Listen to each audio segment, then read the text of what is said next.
राधे राधे दोस्तों, मैं श्रद्धा अपने चैनल पर आप लोगों का स्वागत करती हूँ।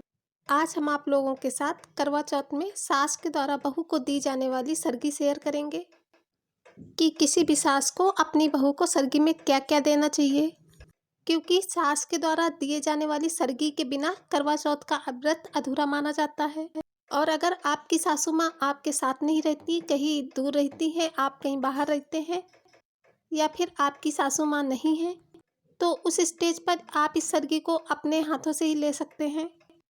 तो फिर चलिए दोस्तों शुरुआत करते हैं।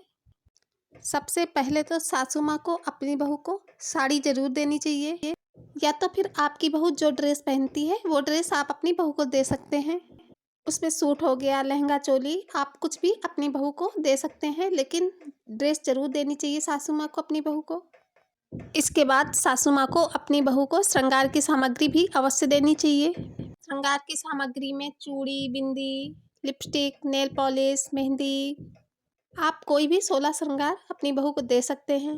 आपको ये सब सामग्री अपनी बहू को करवा चौथ से एक दिन पहले दे देनी चाहिए, ताकि आपकी बहू दूसरे दिन सुबह करवा चौथ वाले दिन इसी सामग्री से अच्छे से तैयार हो पाए।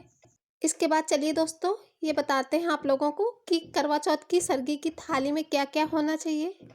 सरगी में सबसे पहले ड्राई फ्रूट्स आपको अपनी बहू को ज़रूर देने चाहिए, क्योंकि ड्राई फ्रूट्स अगर सुबह हम लेते हैं सरगी में तो पूरे दिन एनर्जी बनी रहती है। इसके बाद अगर आपकी बहू को दही पसंद है तो आप सरगी में अपनी बहू को दही दे सकते हैं। दही से भी हमें अच्छी खासी एनर्जी मिलती है और दिन भर भूखा रहने में दही हमारी काफ़ी हेल्प करता है। इसके बाद आप अपनी बहू को कोई भी मिठाई सरगी में दे सकते हैं। मिठाई देना बहुत ही आवश्यक होता है, क्योंकि सरगी में मीठा खाना भी बहुत ही ज़रूरी होता है। इसके बाद अगर आपकी बहू को दूध पसंद है तो आप उसे सरगी में दूध भी दे सकते हैं, और अगर आपकी बहू चाय पीती है तो आप उसे सरगी में चाय भी दे सकते हैं। लेकिन जहाँ तक हो चाय को अवॉइड करना चाहिए, क्योंकि सारे दिन भूखा रहने में चाय से डिहाइड्रेशन हो जाता है, इसलिए हमें चाय को अवॉइड करना चाहिए। फिर इसके बाद पानी भी आपको अपनी बहू को सरगी में साथ में ही देना चाहिए। इन सभी चीज़ों के अलावा कोई भी और भी मीठा, खीर, सेवई वगैरह आप अपनी बहू को सरगी में दे सकते हैं। और सास के द्वारा दी हुई ये सरगी बहू को सूर्योदय से पहले ही खा लेना चाहिए, क्योंकि सूर्योदय के बाद कुछ भी ग्रहण नहीं करते। इसके अलावा आप अपनी बहू को सरगी में खीर, इसके बाद सासू माँ अपनी बहू को सरगी में खीर, सेवई आदि भी दे सकती हैं।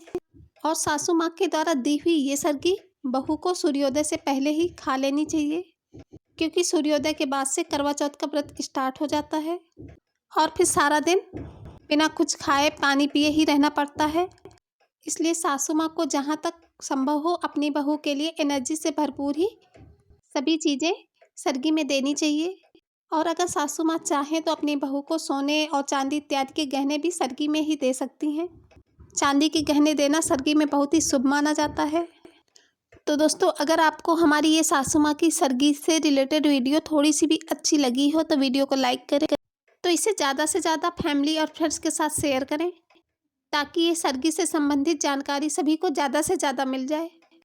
और कमेंट्स बॉक्स में कमेंट ज़रूर करें कि आपको हमारी ये वीडियो कैसी लगी। तो फिर चलिए दोस्तों चलते हैं, मिलेंगे किसी नई वीडियो में नई जानकारी के साथ। तब तक के लिए राधे राधे। हमारी वीडियो को पूरा देखने के लिए बहुत बहुत धन्यवाद।